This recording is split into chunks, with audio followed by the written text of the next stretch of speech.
पिछले भाग में आपने देखा कि मेघना अपने आप को एक राजकुमारी बने महल में देखती है और फिर कोई पीछे से उसके कंधे पर हाथ रखता है। तभी वो चीखती हुई नींद से जाग उठती है। अब आगे। अरे क्या हुआ मेघना? मेघना की सांसें तेज तेज चल रही थी। उसके माथे पर पसीना आ गया था। कुछ बोल तो, क्या हुआ? बहुत ही अजीब सपना देखा यार। देख, मुझे लगता है तो इस गांव की झूठ मूठ की हिस्ट्री के बारे में ज्यादा ही सोच रही है। हम लोग बस मृत्युंजय अमृत का सैंपल लेते हैं और निकलते हैं यहाँ से, ठीक है? इस पर मेघना ने हल्के से हाँ में सर हिलाया। लेकिन सच कहा जाए तो असल में वो अपने साथ हो रही और इस गांव में घट रही हर एक घटना का रहस्य जानना चाहते थे। सुबह सुबह चीखना चिल्लाना बंद करो और दोनों हाथ मुंह धोकर नाश्ते के लिए आ जाओ। ये कहकर ठकुराइन वहां से चली गई। ये औरत बहुत ही खड़ूस है। एक बार हमारा काम हो जाए, इस गांव को मुड़कर भी नहीं देखना मुझे। ये दोनों फ्रेश होकर नाश्ता करने पहुंचे तो अनुज ने उठकर मेघना के लिए चेयर पुल अप की। आओ मेघना, बैठो। ये देखकर ठकुराइन ने मुंह बना लिया और इन सभी ने मिलकर नाश्ता किया। अनुज बेटा, तुम जल्दी से हमारे साथ चलो, हमें तांत्रिक महाराज को लेने के लिए जाना है। ठीक है पिताजी। ये कहकर मुखिया ने इशिता और मेघना की तरफ देखा। बच्चियों, तुम दोनों बाहर नहीं जाना, ठीक है? हो सके तो ठकुराइन का काम में हाथ बटा देना। जी अंकल, आप फिक्र मत कीजिए, हम घर में ही रहेंगे। अनुज और मुखिया गांव के लोगों से विदा लेकर तांत्रिक महाराज को लेने श्रेणी के लिए निकल गए। इस तरफ मेघना गहरी सोच में डूबी थी। ये कहानी सिर्फ मृत्युंजय अमृत से शुरू हुई थी, लेकिन उसके बाद वो महल, अपने आप को राजकुमारी के रूप में देखना और ये निशिर मोलो, ऐसा लगता है इस गांव का हर एक रहस्य मुझसे जुड़ा है। क्या मुझे राजमहल में जाना चाहिए? करीब 6 घंटे के सफर के बाद मुखिया और अनुज तांत्रिक महाराज के आश्रम पहुंचे, जहां उनका एक शिष्य बैठा हुआ था। प्रणाम। जी प्रणाम। तांत्रिक महाराज कहाँ है? अभी कुछ देर पहले आते तो उनसे भेंट हो जाती। महाराज अभी कुछ क्षण पहले ही बेरमपुर गांव के लिए निकल गए थे। यह सुनकर मुखिया और अनुज हैरान रह गए। हमारे गांव? हम तो महाराज को लेने के लिए आए थे। हमारे आने से पहले ही वो कैसे निकल गए? उन्हें किसने सूचना दी कि हमें उनकी जरूरत है? बाबा का अपने हर एक शिष्य से गहरा संबंध है। उनको दूर बैठे ही उनके बारे में सब कुछ पता चल जाता है। धन्य हो तांत्रिक महाराज। इसका मतलब है कि उनको पहले ही आभास हो गया था कि छोटे तांत्रिक की मृत्यु हो गई है, इसीलिए वो हमारे गांव के लिए निकल गए। पिताजी, अब हमें भी चलना चाहिए। तांत्रिक महाराज तो हमसे पहले गांव पहुंच जाएंगे। हाँ बेटा, चलो। धन्यवाद। अनुज और मुखिया उसी समय वापस गांव आने के लिए निकल गए। इसी तरह दोनों का सफर में ही दिन गुजर गया। इस तरफ शाम होने पर गांव में डर का माहौल छा गया। सभी लोग चौक पर जमा हुए गांव के मुख्य द्वार की तरफ ही देख रहे थे। हे भगवान, मुखिया जी कहाँ रह गए? रात हो गई है, कहीं निशिर मोलो ना आ जाए। इसी तरह से 7 बजे का घंटा बजा और मौसम फिर से बदल गया। सभी ये देखकर डर गए। मेघना, इशिता और ठकुराइन भी सभी के साथ वहां खड़ी थी। तभी उन्होंने मुख्य द्वार से किसी के कदमों की आहट सुनी और धीरे धीरे आंख से साफ हुआ तो सामने से तांत्रिक महाराज आते हुए नजर आए। अरे, ये तो तांत्रिक महाराज हैं। उन्हें देखकर सभी लोग खुश हो गए। तांत्रिक महाराज की जय हो! तांत्रिक महाराज की जय हो! सभी ने तांत्रिक महाराज के आगे हाथ जोड़कर नमन किया। तांत्रिक महाराज, ये और मेरा बेटा अनुज कहाँ है? वही आपको लेने के लिए गए थे ना? ठकुराइन, हमारे शिष्य की मृत्यु की सूचना हमें रात ही मिल गई थी, इसलिए हम स्वयं ही यहाँ आने के लिए निकल गए थे। उनसे हमारी भेंट नहीं हुई। हे भगवान, तो ये कहाँ रह गए? अब हम आ गए हैं। आप लोगों को डरने की जरूरत नहीं है। मुखिया और अनुज भी वापस आ ही जाएंगे। महाराज, आप जो भी करना है आप ही को करना है। जब तक ये और अनुज नहीं आ जाते आप हमारे घर चलकर आराम कर लें। ठकुराइन, हम तांत्रिक होकर बड़ी हवेली में नहीं रह सकते। आप लोग पुराने किले में हमारे ठहरने का प्रबंध कर दें। जैसा आप कहें महाराज। ये कहकर ठकुराइन ने गांव के लोगों से कहा, आप सभी मिलकर पुराने किले की अच्छी से सफाई कर दें और वहाँ रोशनी का भी अच्छा इंतजाम कर दें। ये सुनकर गांव के कुछ आदमी किले की तरफ निकल गए। बाबा वहीं चौक पर बैठे रहे। उन्होंने आंखें बंद की और ध्यान मग्न हो गए। शायद वो सोच रहे थे कि आखिर कैसे निशिरमोलो से निपटा जाए, और मेघना के दिल में भी कई सवाल उठ रहे थे। तकरीबन 1 घंटे तक किले की सफाई का कार्य चला और तभी अनुज और मुखिया भी वहां पहुंच गए।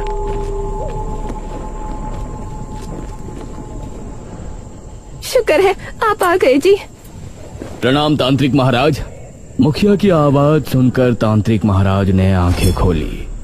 तभी गांव के आदमी भी वहां पहुंच गए। किले की सफाई हो चुकी है ठकुराइन, अब तांत्रिक महाराज वहां ठहर सकते हैं। आप सभी हमारे साथ किले में चलिए। निशिरमोलो इतने सालों बाद कैसे वापस जाग उठे, ये जानने से पहले हम सभी को निशिरमोलो की पूर्ण कहानी को दोहराने की जरूरत पड़ेगी। अब सभी लोग मिलकर किले में पहुंचे। तांत्रिक महाराज एक ऊंचे टीले पर बैठे थे। किले में हर तरफ कहीं दीपक और दीवारों पर मशालें लगी थी जो वहां रोशनी उत्पन्न कर रही थी। मेघना अब तांत्रिक महाराज को बड़े गौर से देख रही थी, क्योंकि निशिरमोलो के बारे में जानने की उसकी उत्सुकता भी बढ़ रही थी। ये बात सन 1626 की है।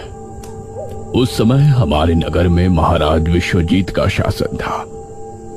विश्वजीत की रानी का देहांत हो गया था और उनकी एक राजकुमारी थी, राजकुमारी मेघालय। महाराज, नगर में फैली महामारी अब और बढ़ चुकी है। अब इससे नहीं निपटा गया तो राज्य पूरी तरह से बर्बाद हो जाएगा। इस महामारी से निपटने का बंदोबस्त हम अवश्य करेंगे मंत्री जी। उसी समय एक आदमी वहां पहुंचा। महाराज की जय हो। जी, कौन है आप? महाराज, हम आपके पड़ोसी राज्य बल्लभगढ़ के राजा इंद्रसेन के दूत हैं। उन्होंने आपको शीघ्र ही मिलने बुलाया है। उनका कहना है कि आपके राज्य पर जो संकट आया है उससे निपटने में वो आपकी सहायता करना चाहते हैं। पिताश्री, हमें नहीं लगता कि वो हमारी इस महामारी से निपटने में कोई सहायता कर सकते हैं। हमें स्वयं ही कुछ करना पड़ेगा। समस्या गंभीर है राजकुमारी, हमें एक बार अवश्य ही उनसे मिलना चाहिए। हम आज रात ही उनके राज्य के लिए निकलते हैं। ठीक है पिताश्री, इस महामारी का जो भी हल निकले आप शीघ्र ही वापस आने की कोशिश करें, क्योंकि अगर आप इस बीमारी का इलाज नहीं ढूंढ पाए तो हमें ही कुछ करना होगा। अवश्य राजकुमारी। महाराज अपनी रथ में बैठ बल्लभगढ़ के लिए निकल गए। रथ में उनके साथ सेनापति थे और 2 घोड़सवार सिपाही पीछे आ रहे थे। उनका रथ इस समय जंगल के रास्ते से गुजर रही थी। तभी अरे, ये क्या हुआ? रथ अचानक से रुककर टेढ़ा हो गया था। सेनापति जी, बाहर निकलिए। महाराज और सेनापति बाहर निकले तो देखा रथ का पहिया गड्ढे में फंसा है और चटक भी गया है। अरे, ये क्या हुआ? अब जंगल में इस रथ का पहिया कौन ठीक करने आएगा? क्षमा करें महाराज, हम अभी इसे ठीक कर देंगे। आपको थोड़ी प्रतीक्षा करनी पड़ेगी। तभी इन लोगों को पानी की आवाज सुनाई दी। ये कैसी आवाज है? ऐसा लगता है जैसे कोई कुएं से पानी खींच रहा हो, और यह आवाज कुएं के ऊपर लगी चरखी से आ रही हो। आइए देखते हैं। राजा और सेनापति उस दिशा में गए तो वहां उनको कुएं पर एक औरत पानी भरती नजर आई। उसके बाल बहुत लंबे थे, वो दिखने में बहुत ही खूबसूरत थी और वेशभूषा से आदिवासी लग रही थी। उसने जैसे ही महाराज और सेनापति से नजरें मिलाई तो उसका सौंदर्य देखकर ये दोनों ही सन्न रह गए।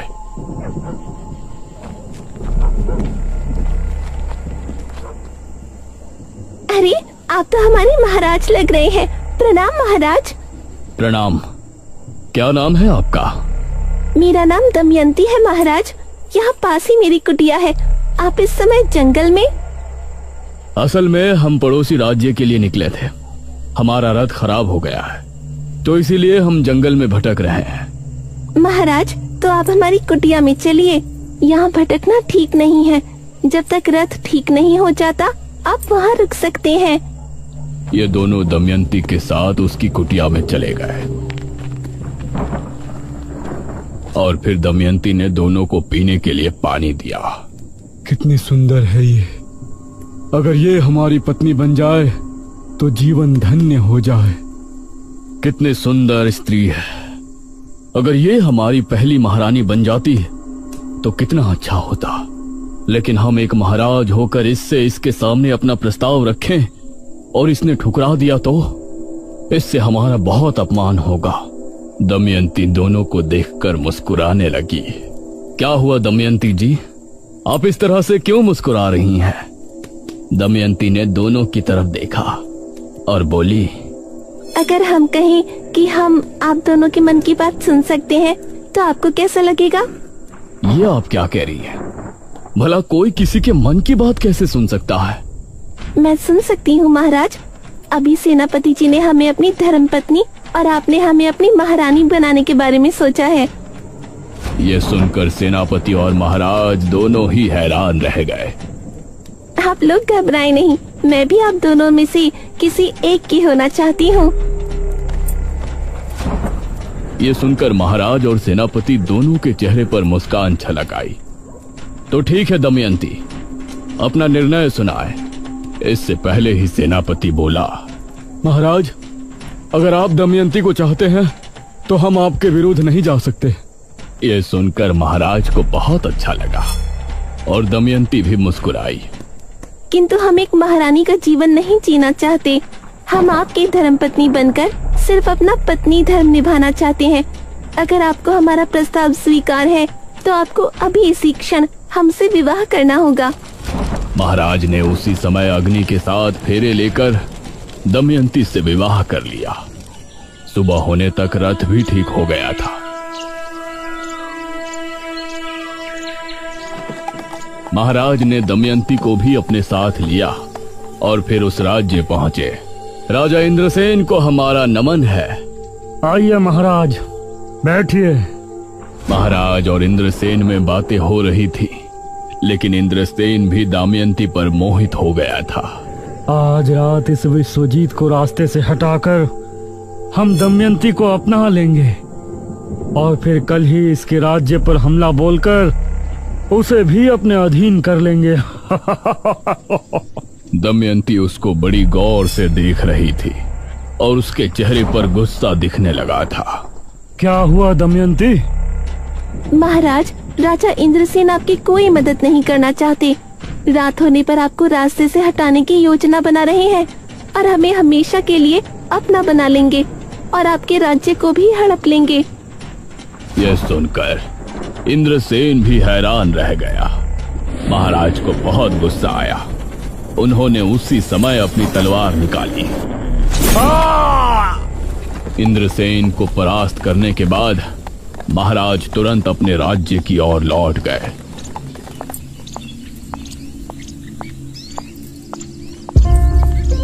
राजकुमारी बहुत चिंता में थी। प्रणाम पिताश्री। क्या बताया इंद्रसेन ने? क्या उस महामारी का कोई हल निकला? इंद्रसेन ने हमें बहाने से वहां बुलाया था।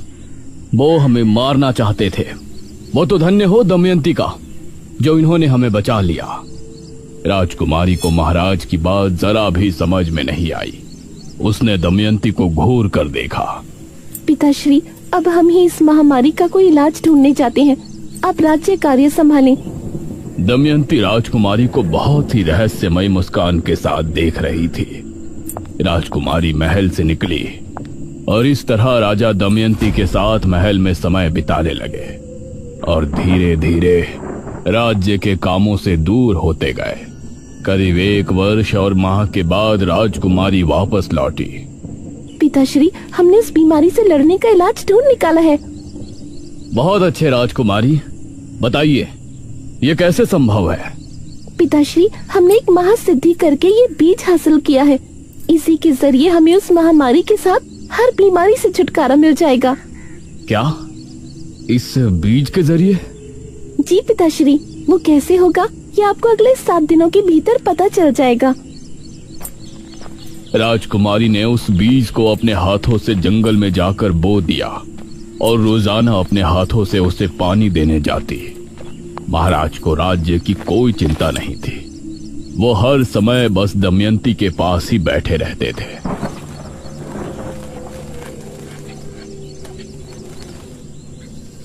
7 दिनों के बाद राजकुमारी महाराज, मंत्री और सेनापति को लेकर जंगल पहुंची। उन्होंने पाया कि पेड़ बहुत ही हरा भरा हो गया है और उससे हरे रंग का पदार्थ टपक रहा है। ये क्या चमत्कार है राजकुमारी? पिताश्री, ये मृत्युंजय अमृत है। इसकी 3 बूंद पीने से बड़े से बड़ा रोग दूर हो जाता है। हम इसके जरिए राज्य में फैली महामारी का खात्मा कर सकते हैं। वाह राजकुमारी, बहुत अच्छे। उसके बाद राजकुमारी ने अपने राज्य के सभी बीमार लोगों को वो मृत्युंजय अमृत देना शुरू किया और अगले 2 माह में वो महामारी राज्य से पूरी तरह से खत्म हो गई। राजकुमारी इससे खुश भी थी, लेकिन महाराज के दमयंती के करीब जाने और हर दम चिपके रहने से चिंता में भी थी। तभी एक दिन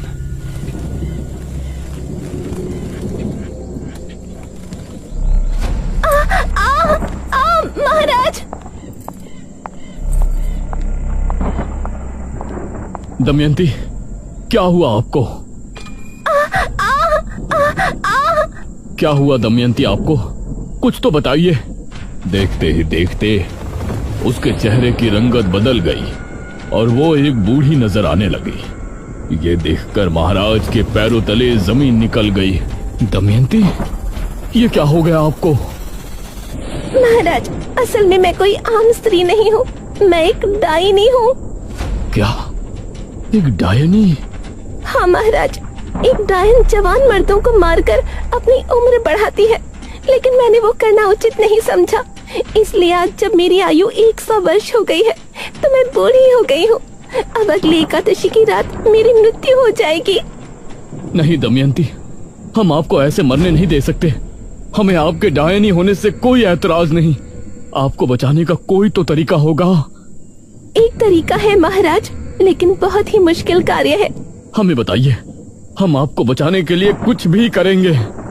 अगली एकादशी की रात तक 11 मुर्दों के खून से अगर हम स्नान कर लेते हैं तो हमारी जान बच जाएगी और हमारा सौंदर्य भी वापस लौट आएगा। महाराज ने अब दमयंती को बचाने का प्रयास शुरू किया। राज्य में जब भी किसी की मौत होती तो उनके घरों से उनकी लाश को उठवा लिया जाता था और इसी तरह 10 लाशों के खून से दमयंती को नहला दिया गया था। इससे परेशान होकर मंत्री ने राजकुमारी को सब बताया। राजकुमारी, राज्य में हाहाकार मचा हुआ है। महाराज दमयंती को जवान बनाने के लिए मृत लोगों के शव का अंतिम संस्कार नहीं होने दे रहे हैं। उनके शव को बुरी तरह से काटा जाता है और उनके खून से दमयंती स्नान करती है। इससे प्रजा बहुत क्रोध में है। क्रोध की बात तो है ही मंत्री जी। मृत्यु के बाद जल्दी अंतिम संस्कार न किया जाए तो ये मृतक और उसके परिजनों के साथ नाइंसाफी होती है। वो कभी भी मोक्ष के द्वार से होकर नहीं गुजर सकते। हम पिताश्री से इस विषय में बात करेंगे।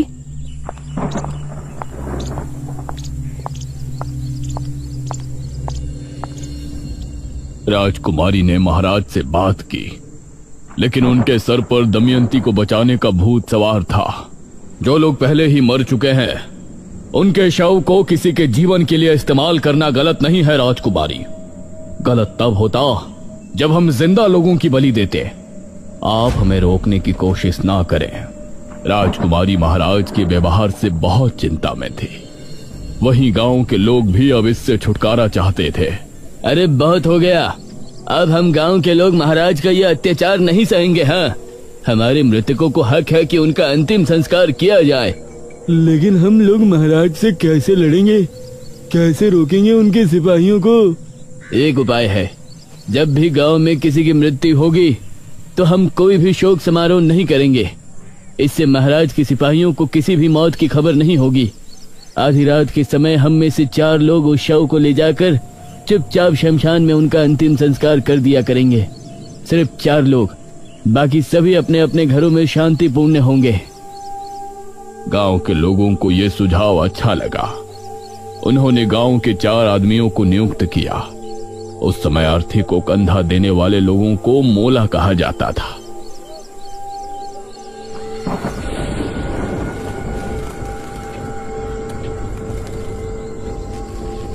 ये 4 लोग रात के समय निकला करते थे, इसलिए इनका नाम निशिर मोलो रखा गया। अब जब भी कोई मृत्यु होती तो 4 कथई लिबास वाले आदमी निशिर मोलो बन के उस शव को कंधा देते और उसका चुपचाप अंतिम संस्कार करके वापस गांव को लौट आते। समझ नहीं आ रहा, पूरे 15 दिन हो गए, अभी तक किसी के घर कोई मृत्यु नहीं हुई है। ऐसा कैसे हो सकता है? अगले दिन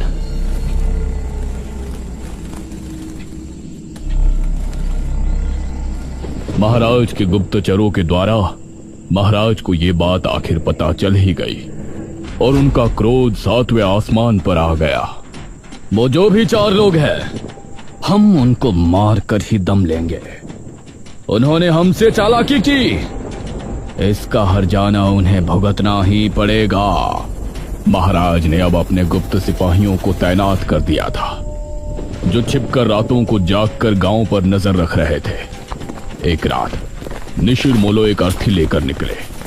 यह शनिवार की रात थी, तो उन गुप्त सिपाहियों ने निशिर मोलो को रोक लिया। अब तुम लोगों को कोई नहीं बचा सकता, कोई नहीं। बहुत दे दिया हमारे महाराज को धोखा। उन सिपाहियों ने इन 4 आदमियों को मार गिराया और फिर शव लेकर महाराज के पास पहुंचे। उस शव को दमयंती के कक्ष में पहुंचा दिया गया और सुबह होने पर